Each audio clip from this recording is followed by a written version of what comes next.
Waziristan lies at the heart of a region described by President Barack Obama as the most dangerous place on earth.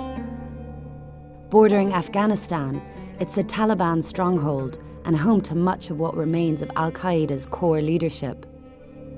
In this lawless region, women are not allowed to leave the house without a male escort.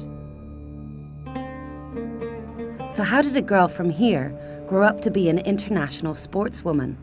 To understand me, it's important to understand the area, the region that I come from.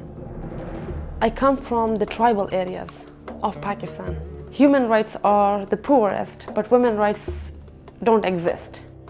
Long neglected by the Pakistani government, this is a place where tribal justice and violent Islamism are intertwined. The culture is very conservative. It's 21st century, but we still live in Stone Age. Women don't have power to decide about their life. Their opinion is considered as of no value. Girls are not allowed to school, and they think educating girls is a waste of time. In the tribal areas of Pakistan, over 90% of women are illiterate. Girls are not allowed to play outside, and they are definitely not allowed to participate in sport. But Maria was not like other girls. When I was 4.5, I decided to live like boys so that I can hang out and play freely. I felt that I'm stronger and equally tough as boys. I thought that, maybe this clothing style can give me that kind of freedom. And for that reason, I burnt all my girly clothes, dresses, and cut my hair too. Disguised as a boy, and with the full support of her parents, Maria started playing competitive sports under the name of Genghis Khan. She came second in the Junior National Weightlifting Championships, beating all but one of the boys. And at the age of 12, she discovered squash. Squash is like a yoga for me. It heals me from inside. When I'm on squash court, when I'm playing, it just makes me feel so powerful. Dressed as a boy, Maria was accepted to train at a prestigious squash academy.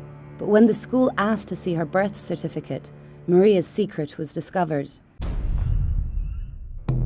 The bullying and harassment started, and a few times I was attacked. I saw a different side of this society, how the girls are treated.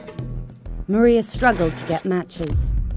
I would train by myself. I stopped talking to anyone. On the squash court, I would train 10 hours, 9 hours a day. I never asked my parents to buy me a new ball because I knew they can't afford it. So I would collect the torn balls from the bushes, glue them together, and hit with them for hours and hours.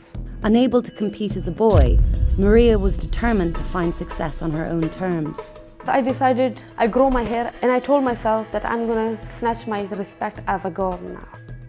The Pakistani Squash Federation sent armed security guards to protect Maria as she trained. And at the age of 16, she got her big break qualifying for an international tournament in Egypt. A lot of top players were there from the world. Nobody believed that even I can qualify. Maria was given little chance of winning a single game. There were girls who were tall and muscular, and I'm like a little bit chubby, and I was sitting there and they thought I'm a little bit weak. But from nowhere, Maria won game after game, qualifying for the quarter-final where she faced off against the 12th best player in the world.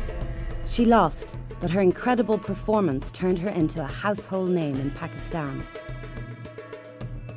And then I came home and the press was waiting for me at the airport. Pakistan Squash Federation took me right away from there to the President's house. I got international and national recognition in squash. But Maria's success was also noticed by the Taliban. A Muslim woman competing without a veil and wearing shorts could not be tolerated. Maria started to receive death threats. She was so concerned for her safety, she stopped playing squash and locked herself away. For 3 years, I kept playing in my room against my bedroom wall. Eventually, Maria decided she had to leave Pakistan. I started sending emails all over the world saying I'm a good squash player, I can serve them as a coach. 3 years later, I got a reply. A coach from a national squash academy in Toronto agreed to train Maria. Today I'm here among you all, playing squash, learning, free and happy. Ranked in the top 100 in the world, today Maria uses her sport to champion women's rights in Pakistan. She has set up a foundation encouraging families to educate their girls and allow them to play sport. When I came from Waziristan, this whole area, they didn't have any girls. I think now it's changing.